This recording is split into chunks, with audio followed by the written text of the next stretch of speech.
இப்ப summer leave வந்து விட்டுடுச்சு. பசங்களுக்கு வந்து வீட்ல இருக்கிறது ரொம்ப போர் அடிக்குது. எங்கேயாவது வெளில போலாம் அப்படின்றது மாரி சொன்னாங்க. சரி துறையூர் பக்கத்துல இருக்கக்கூடிய 2 கோயிலுக்கு வந்து நந்திகேஸ்வரர் அப்படின்ற சிவன் கோயிலுக்கும், அதுக்கடுத்து பெருமாள் மலை அப்படின்ற ஒரு பெருமாள் கோயிலுக்கும் போலாம் அப்படின்றதுக்காக கிளம்பி போயிட்டுருக்குறோம்.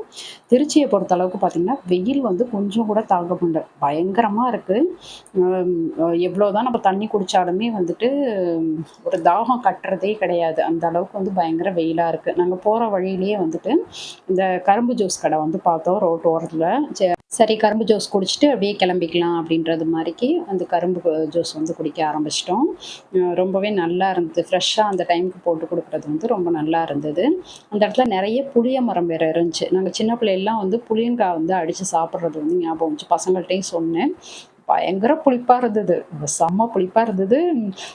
ரொம்ப ஜாலியா அந்த சின்ன பிள்ளையில இருந்ததெல்லாம் யோசிச்சு பார்க்குறப்ப நல்லா இருந்தது. அதுக்கடுத்து இது வந்து பகலவாடி அப்படின்ற இடம்.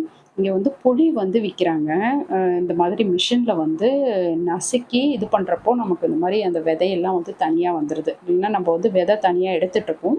இது வந்து மிஷின்லேயே வந்து விதையெல்லாம் எடுத்துடுறாங்க. நெறைய இதில வந்து விளக்கெண்ணெய் விடுறாங்க. விட்டு இந்த மாரி வந்து அது ப்ரெஸ் பண்றப்போ அந்த விதையெல்லாம் தனியா வந்துருது.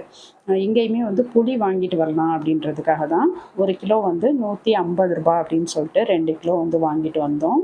இந்த மாரி நெறைய அந்த விதை எடுக்கிறதுக்கான புளியுமே நெறைய வந்து வச்சிருக்கிறாங்க. ரொம்ப டேஸ்ட்டாவும் இருக்கும். ரெகுலராவே இங்க வந்து நாங்க வாங்கிடுவோம் அந்த பக்கம் வர்றப்போ. ரெகுலராவே வந்து வாங்கி வச்சுப்போம்.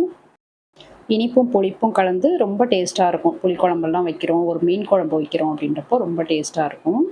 புளியோடைய விலை வந்து ஓகேவா? இல்ல ரொம்ப அதிகமா? அப்படின்றத கண்டிப்பா கமெண்ட்ல சொல்லுங்க. இப்ப நாங்க வாங்கின புளி வந்து உங்களுக்கு காட்டுறேன். இது வீட்டுக்காக ஒரு 2 கிலோ மட்டும் புளி வந்து வாங்கிட்டு வந்தேன்.